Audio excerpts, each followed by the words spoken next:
जय जय श्री राम। आप सभी का जीवन मंगलमय हो।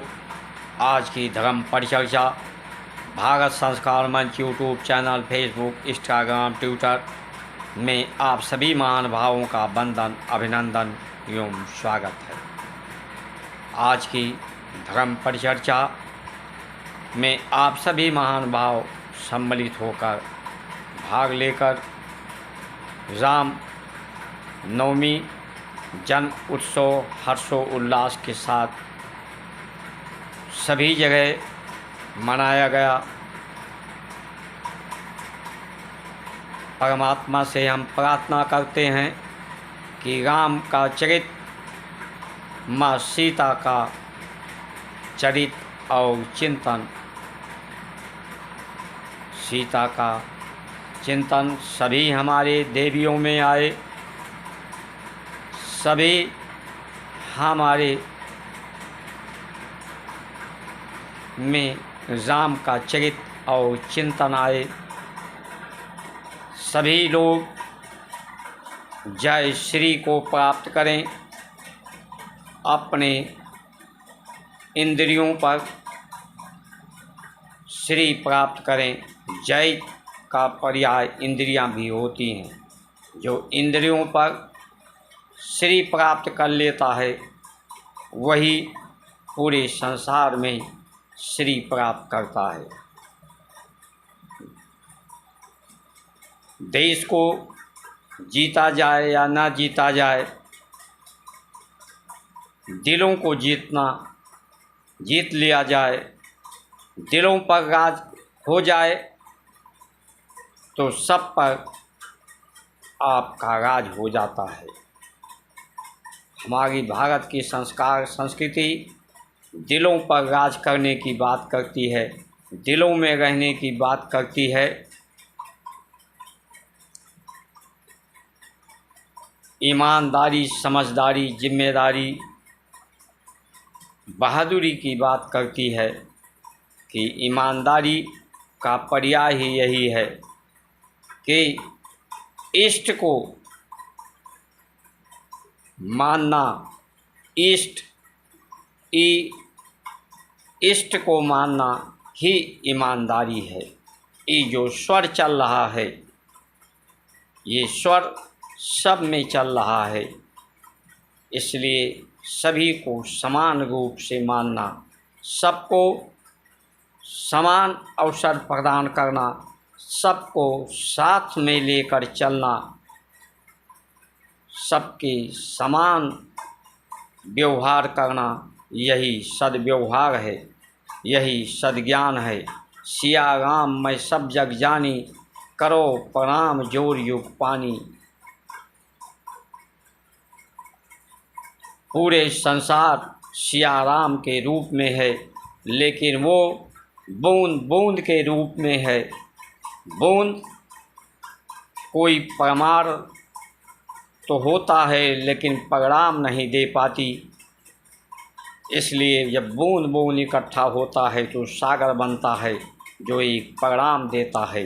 इसलिए ये जो बूंद बूंद अंश के रूप में परमात्मा है, उसमें संगठित हो, सबको संगठित किया जाए, सबको इकट्ठा किया जाए, जोड़ा जाए तो एक सदपरिणाम आ जाए। इसीलिए और जोड़ा तभी जा सकता है जब सबको सिया राम के रूप में स्वीकार करके आदर सत्कार साथ लेकर चलने की बात हो, तभी जोड़ा जा सकता है। भेदभाव को समाप्त किया जाए, यही न्याय है, यही जीवन शैली, जीवन पद्धति है। भारत की संस्कार संस्कृति परंपराओं का यही दृश्य है, दृष्टांत, सूत्र और सिद्धांत है। आज के समय में जो चुनाव हो रहे हैं, लोग कमेंट करके पूछ रहे हैं कि आप धर्म पर बोल रहे हो, चुनाव पर कुछ बताएं। क्या बताया जाए चुनाव पर? ये तो सत्य है कि चुनाव ही सभी लोगों की दिशा और दशा जीवन की तय करती है, लेकिन आज ये जो दिशा और दशा है बड़ी दयनीय स्थिति है। इसलिए हमारे जैसे लोग तो चिंतन ये कर रहे हैं कि सभी परिवार में, समाज में, देश में, राष्ट्र में, विश्व में शांति रहेगी कि नहीं रहेगी, लोग स्वस्थ रहेंगे कि नहीं रहेंगे, लोग समृद्धशाली रहेंगे कि नहीं रहेंगे। प्रकृति जिस तरह से विकृति हो जा रही है, इसलिए चिंतन हम लोगों जैसे लोगों का यही है कि प्रकृति सुगंधित, सुरक्षित, संरक्षित रहेगी तो भी लोग शांतिपूर्वक जीवन व्यतीत कर पाएंगे। इसलिए ये संचार क्रांति है। संचार क्रांति में आप सभी लोग सनातन धर्म के परंपराओं के अनुपालन में उसका, भगवान का, राम का अनुगामी बने, सहचर बने। इस संचार क्रांति में भाग लेकर सब्सक्राइब, लाइक, शेयर, फॉलो करके इस संचार क्रांति को आगे बढ़ाएं, बढ़ा करके पुण्य कमाएं। क्योंकि चिंतन करने का समय ये है कि जिस तरह से प्रकृति की स्थिति बदलती जा रही है, लोग समझ नहीं पा रहे हैं कि जो प्रकृति है वही सृष्टि है। प्रकृति ही सृष्टि के रूप में जन्म लेती है, प्रकट होती है। मनुष्य के रूप में, जीव जंतु प्राणियों वनस्पति के रूप में अपने को व्यक्त करने के लिए ही परमात्मा प्रकृति और सृष्टि का समायोजन होता है। इसलिए सभी का ध्यान प्रकृति के सुगंधित होने पर संतुष्ट, पुष्ट होने के लिए सभी को प्रयत्न करना चाहिए।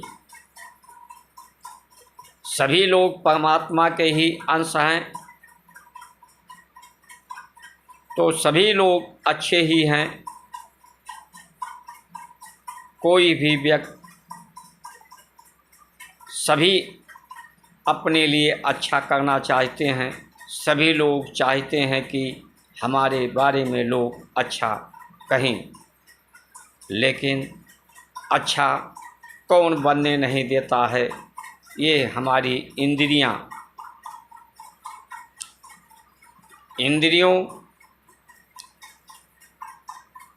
हमारी पवित्र हों, इसके लिए हमारे गुरुकुल पद्धति विद्या हो,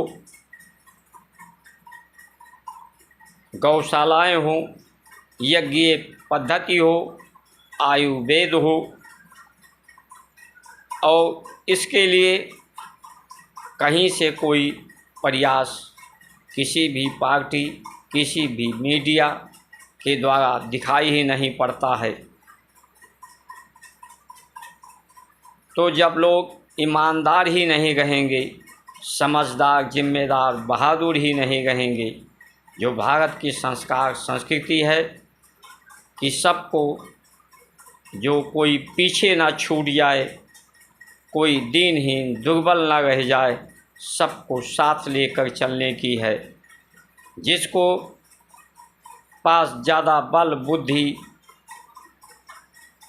है, वो बल बुद्धि साधन से जो अधिक भी उसको अर्जित करे, वो दूसरों में दान की प्रक्रिया हमारे संस्कार में इसीलिए दी गई है कि आप अपने लिए अल्पाहार स्वल्पाहार करें, अपनी आवश्यकताएं, ज़रूरतें को सीमित करें, क्योंकि आपका शरीर, आयु, क्षमता सीमित है, इसकी आवश्यकताएं ही सीमित हैं।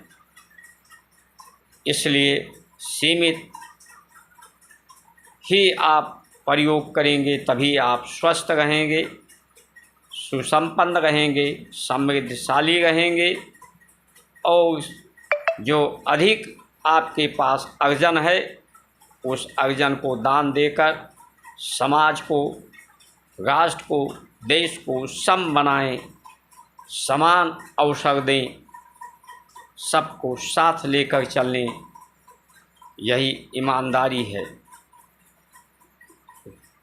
कोई हिंदू हो, मुस्लिम हो, सिख हो, ईसाई हो, अगर आप पिछड़ा जो भी हो, ये तो आपकी मान्यताएं हैं, धारणाएं हैं। आप जैसा भी धारणाएं मान्यताएं करो वैसा आप हो जाओगे। ये प्रकृति ने आपको ऐसा नहीं बनाया है। प्रकृति ने बनाया होता जैसे शेर को, शेर की योनि अलग है, गाय की अलग है। गाय शेर नहीं हो सकती, शेर गाय नहीं हो सकती, लेकिन मनुष्य कोई भी हिंदू हो सकता है, कोई भी हिंदू मुस्लिम, मुस्लिम हिंदू हो सकता है, सिख हो सकता है, क्रिश्चियन हो सकता है। ये आपके मान्यताएं, धारणाएं के ऊपर हैं।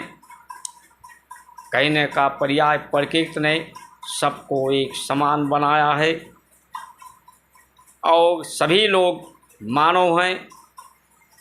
मानव धर्म पर सबको चलना चाहिए, मानवता के लिए सबको कार्य करना चाहिए। और जो संस्कार संस्कृति हमारी है ये किसी को बांटने, भेदभाव करने के लिए नहीं। जब पूरे विश्व को सिया राम के रूप में जानती है तो कैसे भेदभाव किसी के साथ हो सकता है, किसी को छोटा या दीनहीन माना जा सकता है। इसलिए आइए हम सब लोग मिलकर प्रकृति हमारी सुगंधित हो, सुरक्षित हो, इधर हम लोग चलें। नहीं तो जैसा लोग चुनाव के बारे में कह रहे हैं, जब चुनाव में हम देख रहे थे कल डिबेट पे कि किसी ने न्यायालय में, हाई कोर्ट में मुकदमा किया है कि मोदी जी ने राम के प्रति चुनाव में बोला है, राम के नाम पर वोट मांगा है। तो जब हमारे संविधान, ये कैसी भारत की विडंबना है कि जब चुनाव में धर्म की बात नहीं होगी तो किसकी बात होगी। जब धर्म की बात ही चुनाव में नहीं हो सकती तो धर्म की स्थापना कैसी होगी। धर्म की स्थापना नहीं होगी तो लोग ईमानदार, समझदार, जिम्मेदार, बहादुर कैसे होंगे। कैसे लोगों का जीवन धन्य धान्य होगा, कैसे सफल होगा, कैसे सुख शांति आएगी। हमारे महापुरुषों ने धर्म की रक्षा के लिए अपने जीवन को